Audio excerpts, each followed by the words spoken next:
आज हम लोग पढ़ने जा रहे हैं नागरिकता, सिटीजनशिप, भाग 2, जो संविधान के अनुच्छेद 5 से लेकर के 11 में दर्ज है। देखिए, नागरिकता पढ़ने के पहले हम लोग जस्ट पढ़े थे भाग 1 के अंतर्गत संघ और उसके राज्य क्षेत्र। तो भारत में एक संवैधानिक प्रक्रिया के अंतर्गत राज्य स्थापित हो रहा है। अच्छा, आप 2021 में भी मत अपने आप को रखिए, कुछ देर के लिए आप वहां पहुंचे। भारत आजाद हो रहा है और आप भी उस घटना को समझने देखने लायक हैं और आपको भी समझने और देखने का मौका मिल रहा है एक क्षण के लिए। ठीक है, तो अब जरा इस पर आइए। 9 दिसंबर 1946 को संविधान निर्मित होना शुरू हुआ। 15 अगस्त 1947 को भारत आजाद हुआ। तो अभी राज्य हम बने तो नहीं है ना। राज्य बनेंगे, किस रूप में बनेंगे, वो तो प्रक्रिया जारी है। 2 वर्ष 11 माह 18 ऐसे ही थोड़े लग गए थे। तो अभी हम राज्य बनने की प्रक्रिया में हैं। पहला जो ड्राफ्टिंग कमेटी द्वारा जो तैयार किया गया था भाग 1 में, उसको रखा गया, यानी सबसे पहले राज्य को होना ही चाहिए था, राज्य को रखा गया। इसके बाद दूसरे नंबर पर उनको नागरिकता यानी जनसंख्या, जो राज्य के 4 महत्वपूर्ण तत्व है।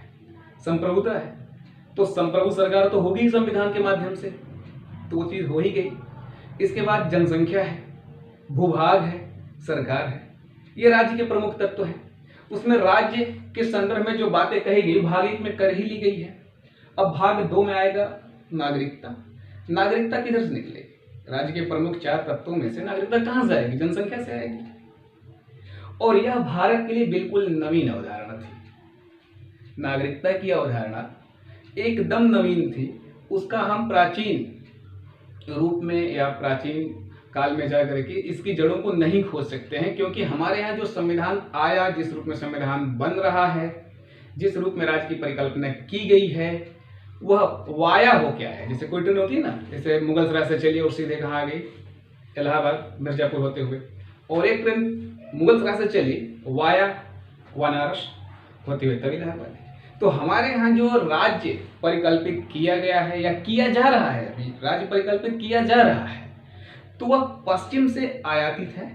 इसको मानने में गुरेज नहीं होना चाहिए। जैसे लोगों ने ये माना कि बहुत सारे देशों से उधार लिया गया है, तो यह भी मानने में कोई समस्या नहीं है, क्योंकि इसमें भारतीय परिवेश के हिसाब से जिस राज्य की परिकल्पना की गई थी वैसा तो बात था नहीं कि राज्य जैसे प्राचीन काल में था वैसा तो था नहीं। तो यह यूरोप के हिसाब से ही था। तो उसमें जो नागरिकता है, यह नागरिकता जनसंख्या के रूप में है। और किसी भी राज्य की जनसंख्या 2 ही रूपों में होगी। वो 2 रूप क्या होंगे? जैसे एक राज्य है, उसमें जनसंख्या है, 2 रूप में ये जनसंख्या दिखाई देगी। एक होगा उसमें नागरिक और एक होगा या गैर नागरिक।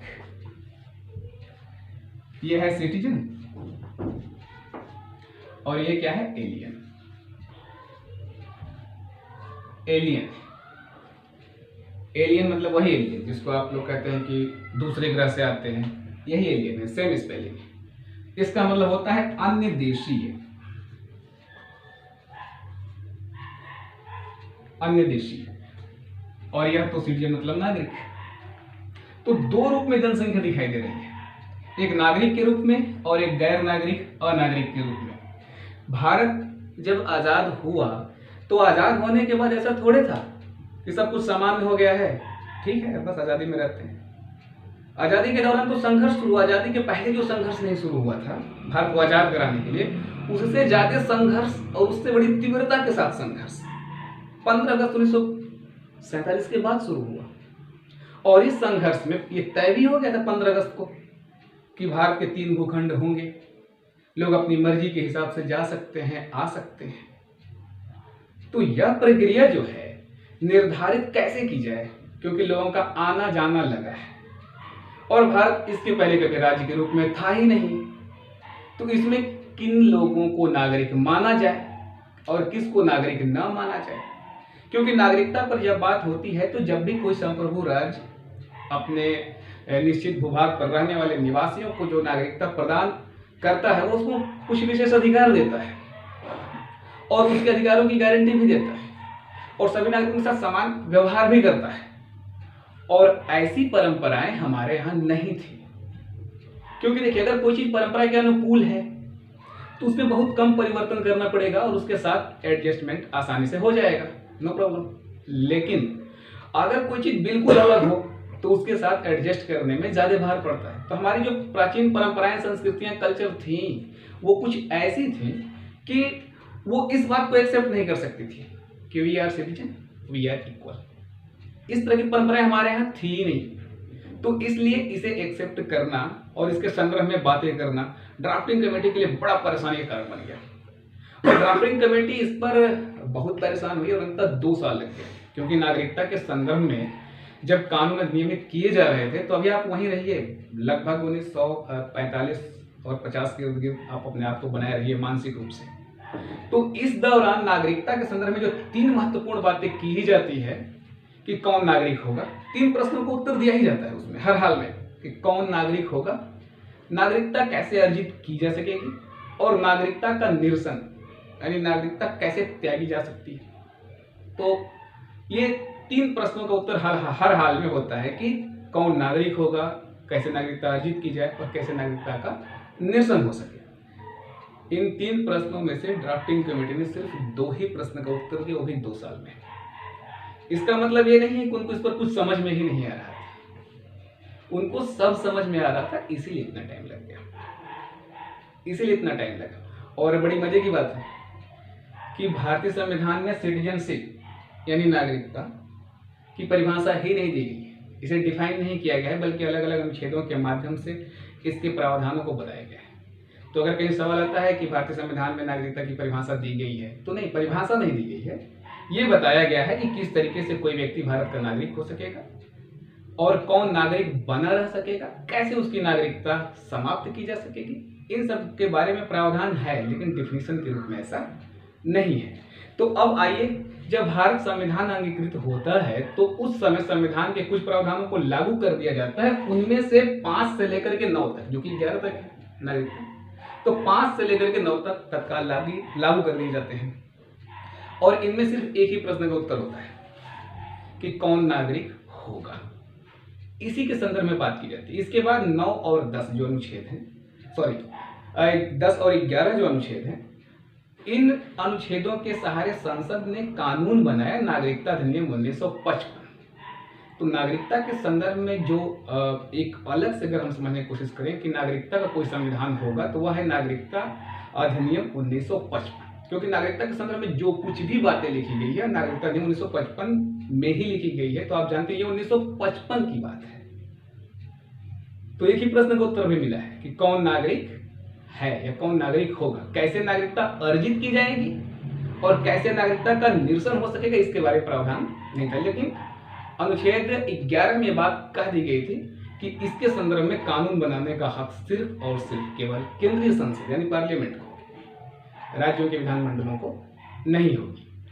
तो अब हम नागरिक हो रहे हैं, लगभग 3,500-4 हजार सालों के इतिहास में ऐसा पहली बार होने जा रहा है कि कोई एक ऐसा दस्तावेज क्रिएट होने जा रहा है जिसके अंतर्गत अगर हम भी शामिल हैं, आप भी शामिल हैं और जो भी लोग शामिल हैं, अगर वो शामिल हैं तो सब एक साथ समान अधिकारों का प्रयोग करेंगे।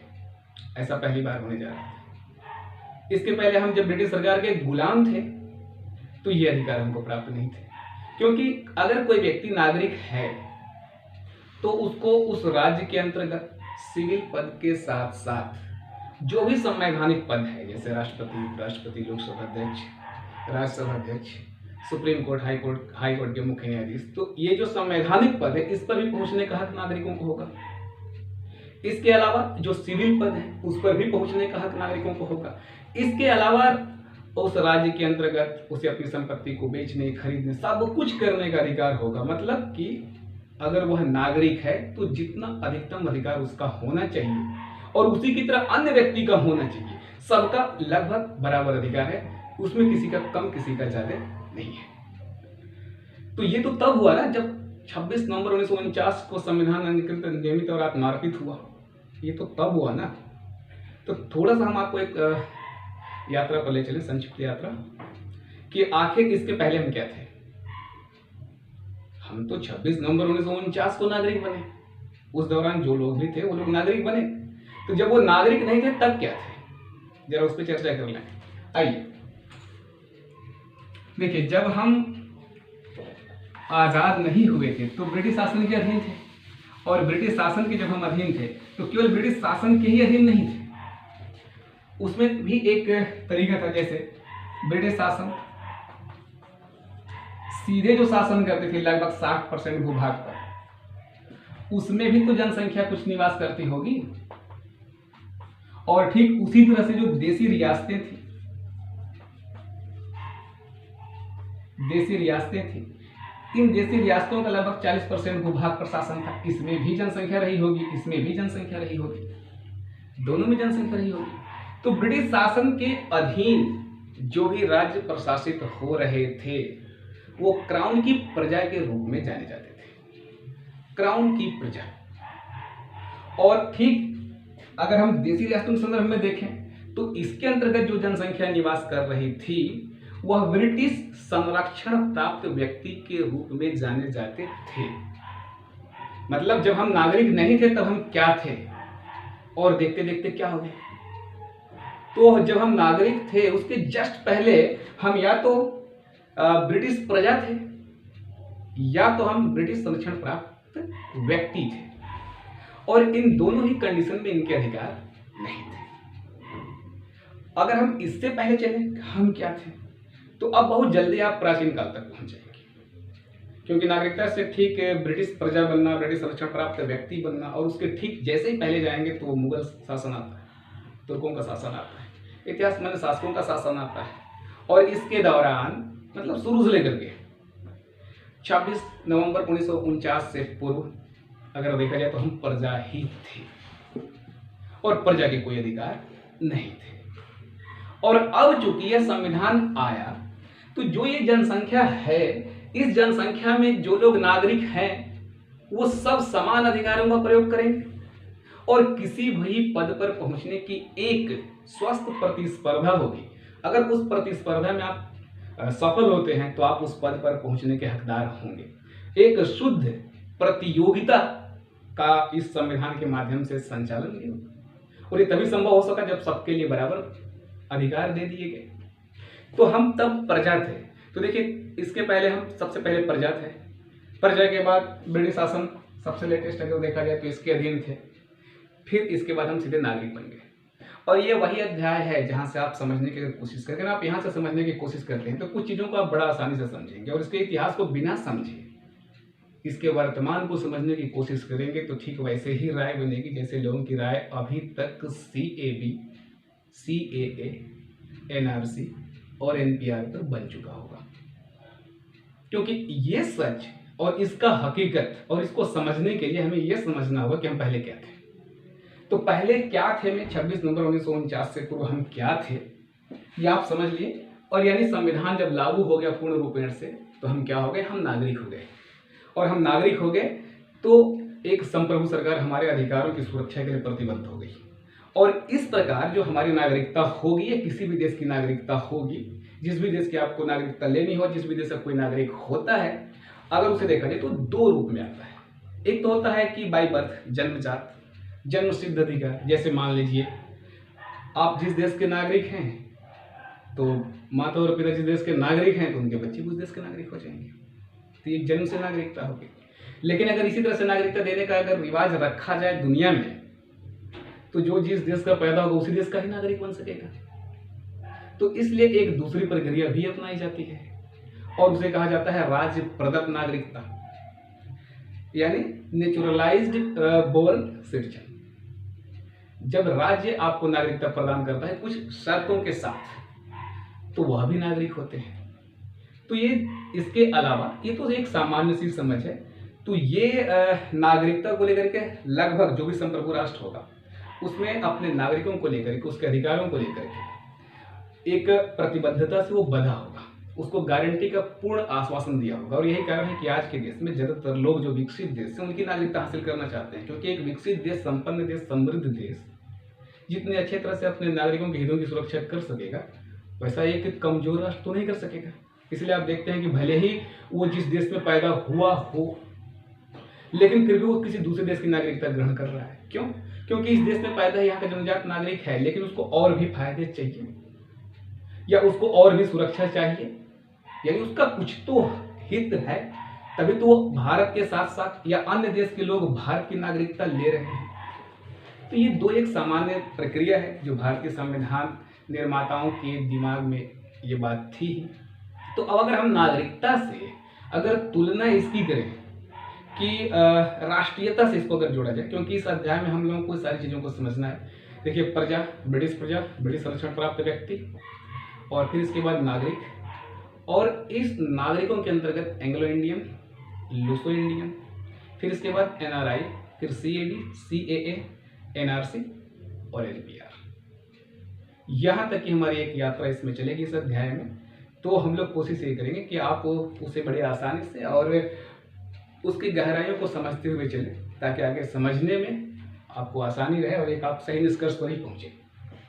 तो ठीक है, आगे बढ़ते हैं।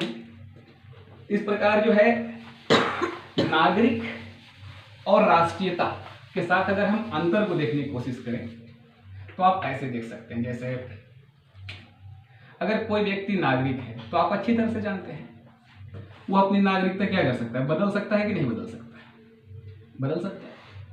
लेकिन अगर कोई इसमें अगर हम राष्ट्रीयता की बात करें, नेशनलिटी की बात करें, तो आप इसमें नेशनलिटी अपनी नहीं बदल सकते। रीजन, क्योंकि इसको आप आपके जन्म से निर्धारित होता है। तो जो जन्म से निर्धारित होता है उसे आप कैसे बदल सकते हैं।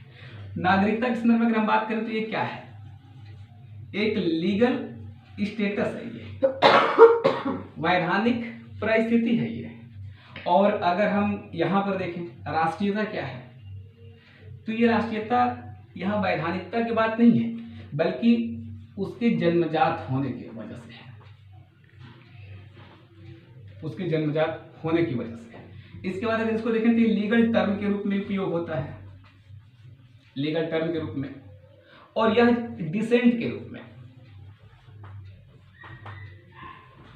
जैसे सीधे आप ऐसे इसको समझ सकते हैं कि जहां आप, हर कोई कहीं ना कहीं तो पैदा ही हुआ होगा, उस जगह से उसका एक लगाव तो है।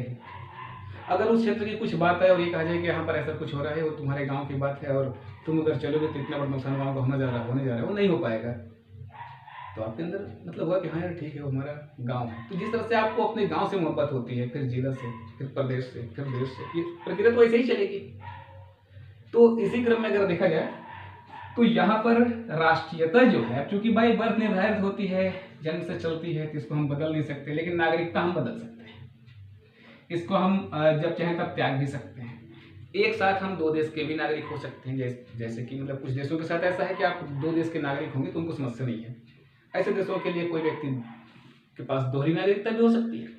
अब अगर हम इस नागरिकता की तुलना उससे करें कि ये नागरिकता और व्यक्ति, क्योंकि ये टर्म थोड़ी समझना होगा, पर्सन, सिटीजनशिप, व्हाट इज मतलब different between citizenship and person. तो इसको आप आसानी से समझिए। जैसे व्यक्ति आप एक सामान्य समझ से देखिए, व्यक्ति के रूप में तो सब आने चाहिए, चाहे वो स्त्री हो, बच्चे हो, बूढ़े हो, कोई भी हो, पर्सन है, उन्हें तो आने चाहिए। तो व्यक्ति का मतलब एक सामान्य जो निष्कर्ष निकलता है या सामान्य रूप से आप सोचते हैं वो है स्त्री, बच्चे, बूढ़े, इतना ही समझते हैं व्यक्ति का मतलब। लेकिन देखिए एक कानूनी टर्मिनोलॉजी से अगर देखा जाए तो जो संस्थाएं आप देखते हैं यह भी क्या है, पर्सन।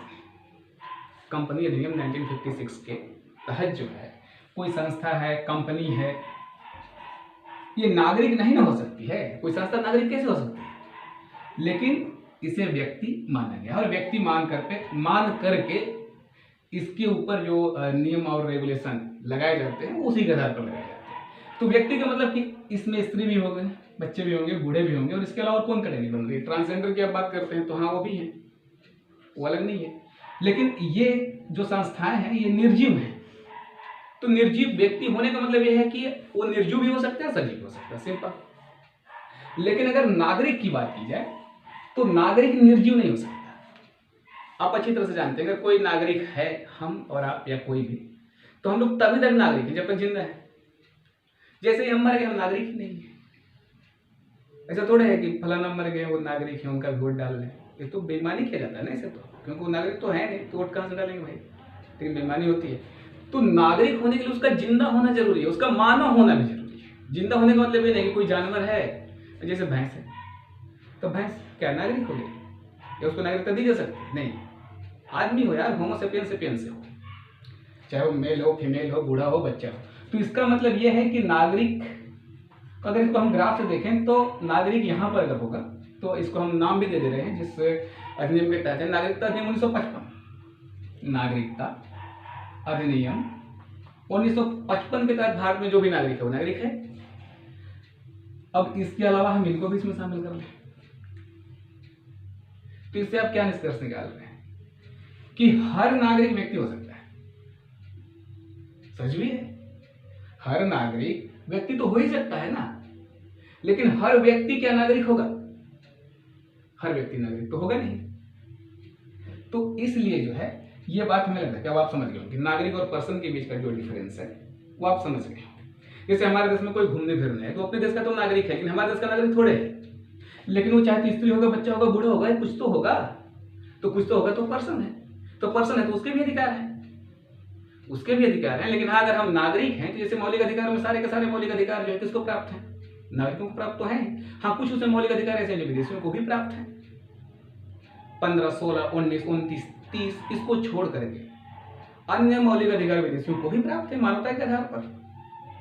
तो उन्हें क्या नागरिक मान लिया जाए? नहीं, उन्हें पर्सन माना जाएगा।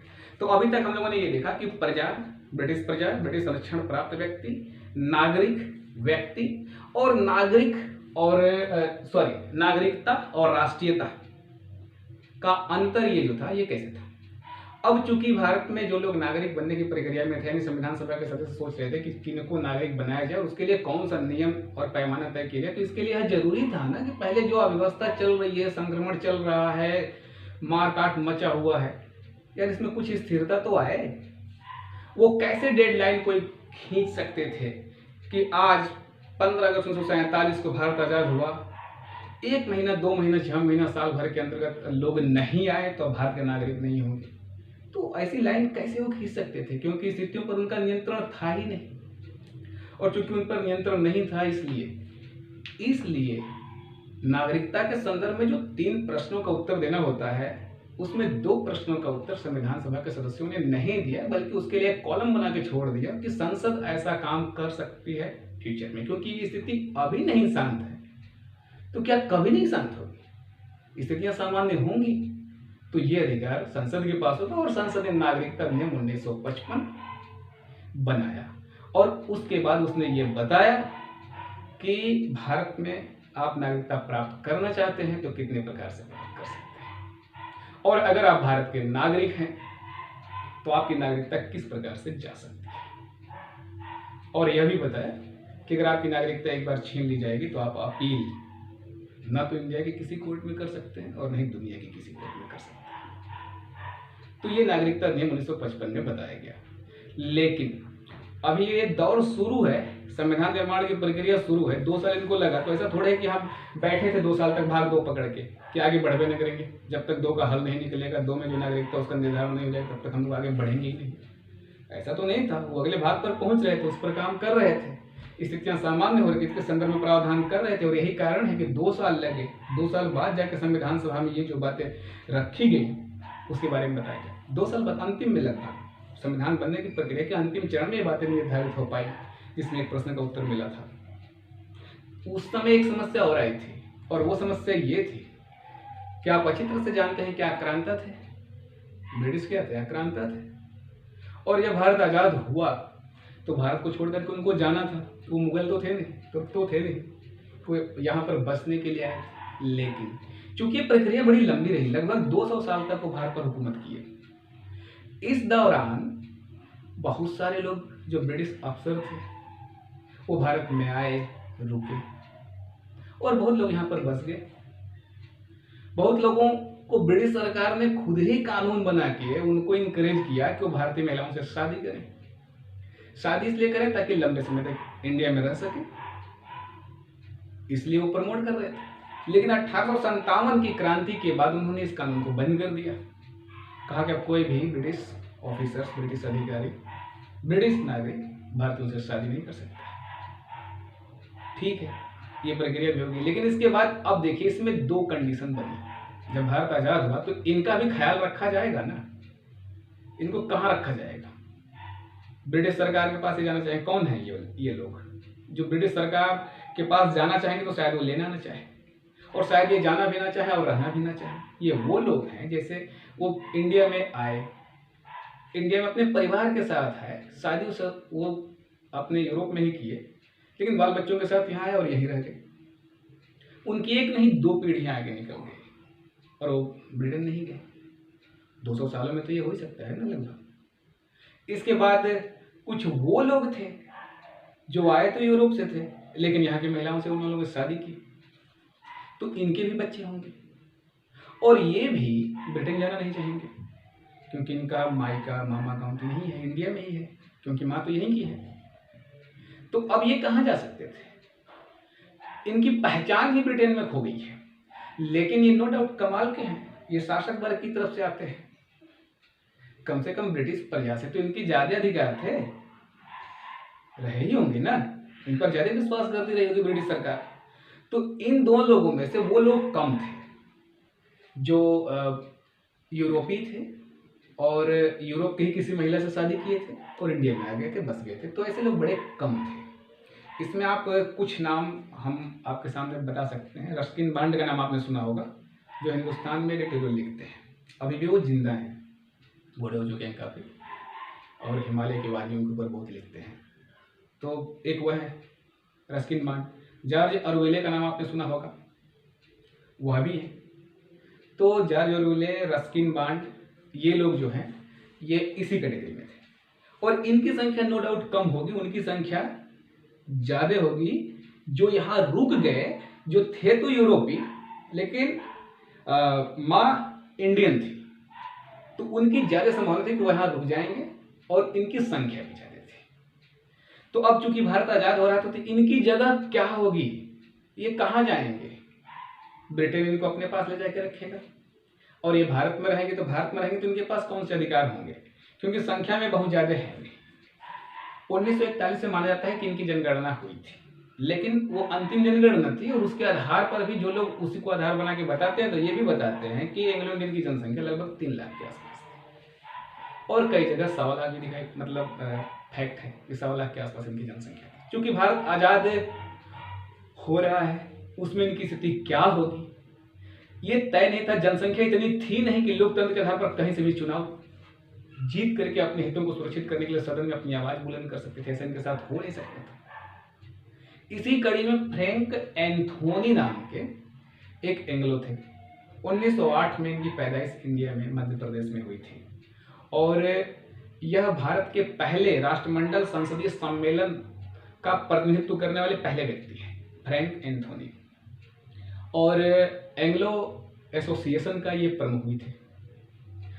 ये चाह रहे थे कि जो हमारे जैसे लोग हैं यानी एंग्लो जो हैं, अगर वो भारत में रह जाएं तो उनकी भी अधिकार सुरक्षित रहें और उनकी भी आवाज़ सदन के माध्यम से सुनाई जा सके। लिहाजा कुछ ऐसा किया जाए कि सदन में इनका प्रतिनिधित्व हो जाए।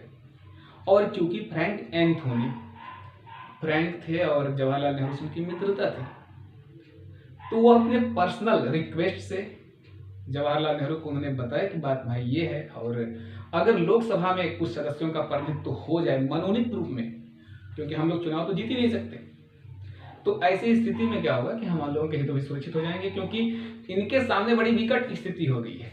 ब्रिटिश सरकार इनको लेना नहीं चाहती और ये जाए तो जाए कहाँ, और है कमाल के, क्योंकि ब्रिटिश सरकार भारत पर अपने शासन को बनाए रखने के लिए पहले तो ब्रिटिश ऑफिसर्स को रखेगी, फिर वैसे लोगों को रखेगी जो यहाँ पर रह रहे हैं, उनके बच्चों को रखेगी, फिर इसके बाद अगर यह भी कम पड़ रहे हैं तो उनको रखेगी जो यूरोपीय मूल के पुरुष, और फिर माँ इंडिया, ऐसे लोगों को रखेगी।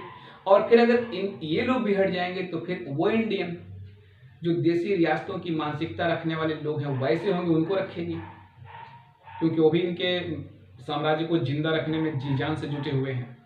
और जब उनके बाद भी अगर किसी को रखना पड़ेगा तो किसी आम भारतीय को रखेगी। तो नो डाउट ये अच्छे पदों पर थे, इसमें कोई दो राय नहीं। नो डाउट ये इंटेलिजेंट थे, होंगे यार, शासक वर्ग से हैं, पूरी सुविधाएं हैं, लिख रहे हैं, पढ़ रहे हैं, तो समझदार तो होंगे ही। इसे सपोज करिए कि सर व्हाइट हेड की शादी हो गई है एंजेलिना से, वो यहाँ आ गए, इंडिया में आ गए, इंडिया में रह रहे हैं। तो उनका जो बेटा पैदा होगा वो माइकल बैरो होगा, कुछ ऐसे ही नाम रखा जाएगा, इंग्लिश नाम रखा जाएगा। लेकिन अगर यार थोड़ा सा ऐसे ही इमेजिन कर लीजिए कि अगर पुरुष तो यूरोपीय मूल का ही होना चाहिए, ठीक है, और उसका नाम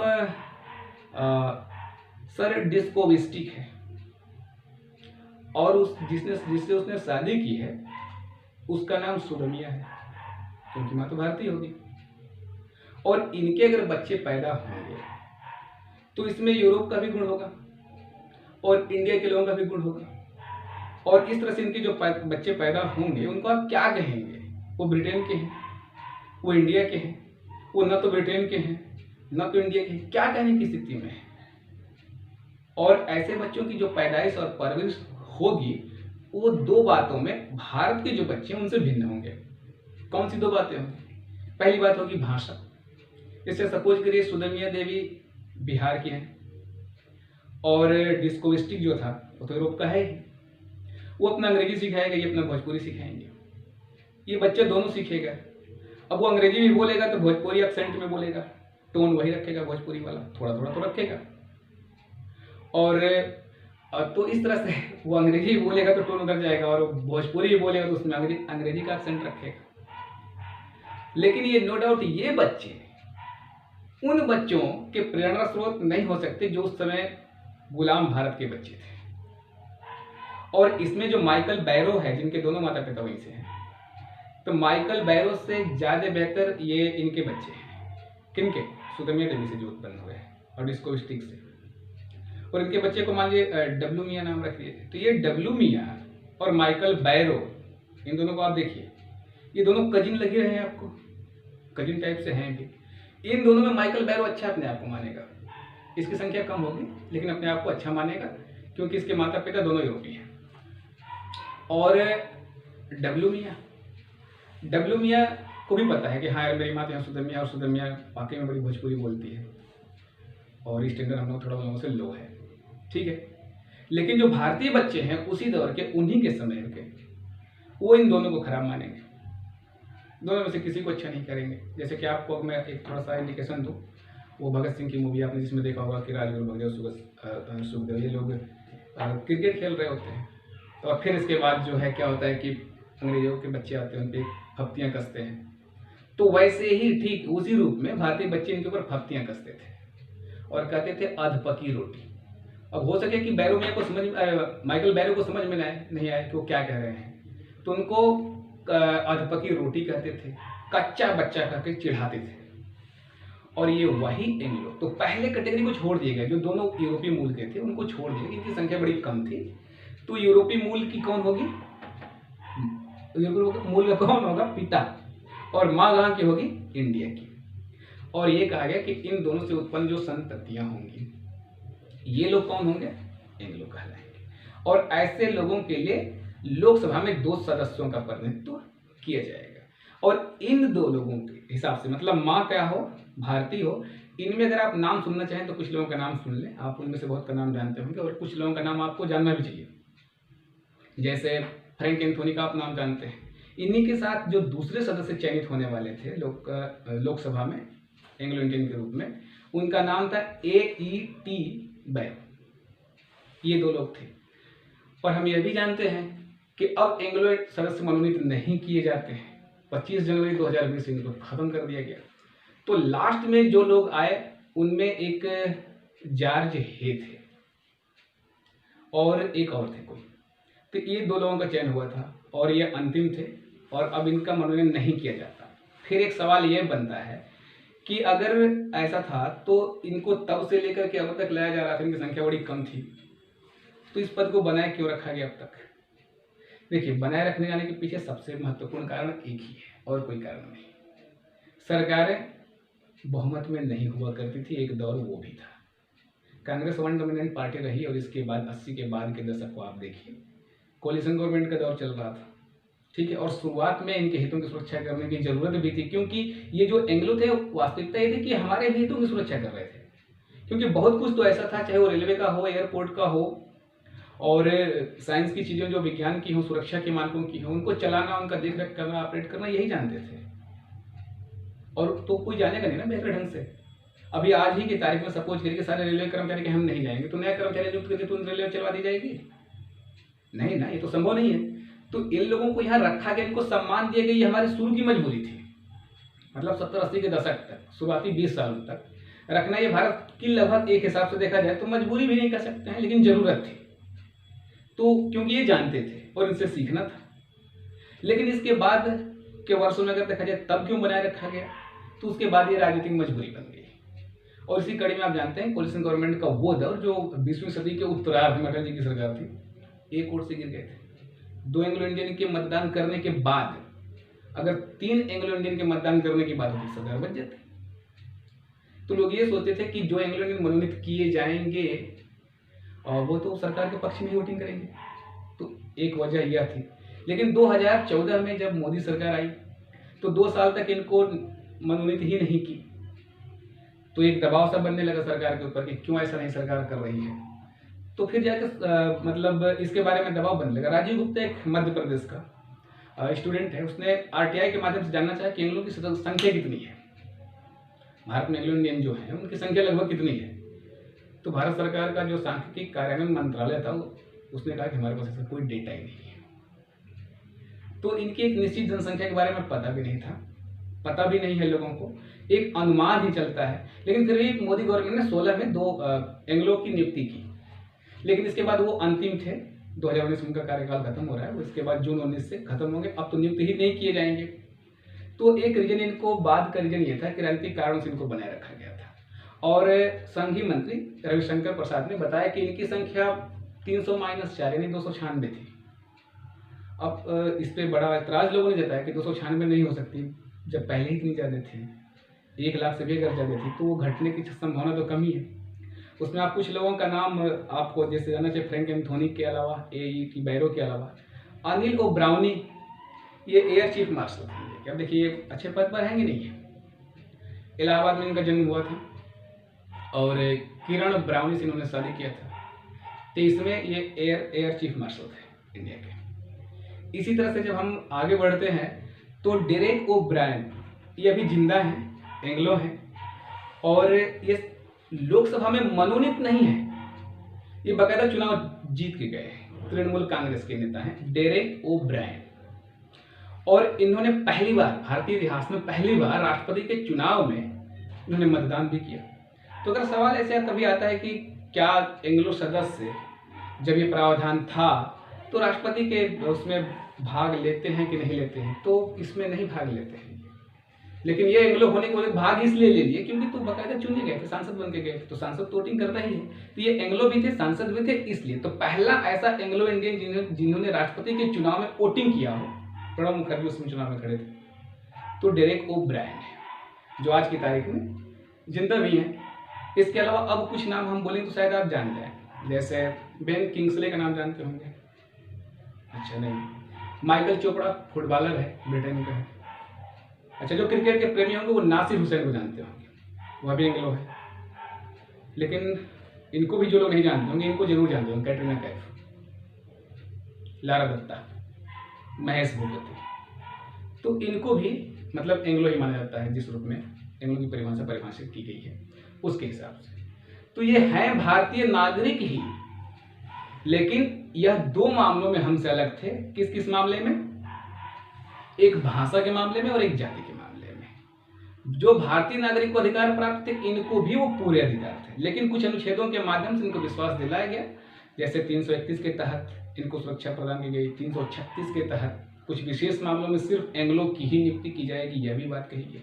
इसके बाद 23वां संविधान संशोधन 1970 में किया गया, राज्यों के विधान मंडलों में भी राज्यपाल द्वारा एक एंग्लो की नियुक्ति की जाएगी। तो इस प्रकार एंग्लो जो सदस्य थे, एंग्लो लोग थे, उनके हितों को सुरक्षा संवैधानिक प्रावधानों के माध्यम से दिया गया, ताकि हम उनको विश्वास दिला सके कि आप यहाँ पर रहिए और पूरा अपना देश समझ करके जो भी करना हो करिए, क्योंकि उनकी हमें जरूरत थी। क्योंकि जब भारत आज़ाद हुआ तो इतना होने के बावजूद भी ऐसा नहीं था कि बहुत सारे एंग्लो यहाँ रुके ही।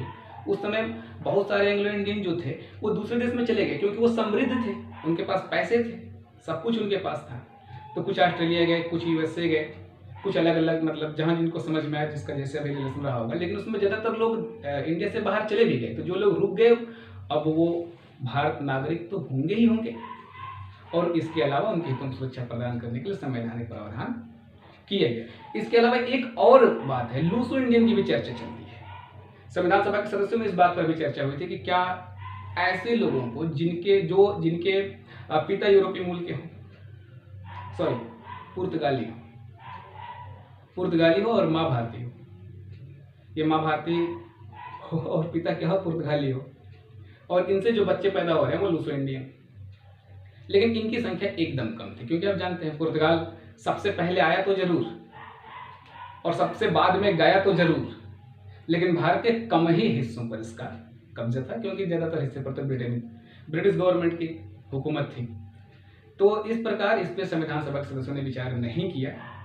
अब हम लोग नेक्स्ट क्लास में ये देखने की कोशिश करेंगे कि किन किन अनुच्छेदों में किस रूप में प्रदान किया गया है, और इसके अलावा जो नागरिकता संशोधन नियम में परिवर्तन हुए हैं, उन परिवर्तनों के साथ वो परिवर्तन क्यों हुए हैं, कैसे हुए हैं, और इसके बाद जो लेटेस्ट प्रक्रिया आपकी CAB, CAA, NRC, NPR, इस पर आएंगे। तब जाके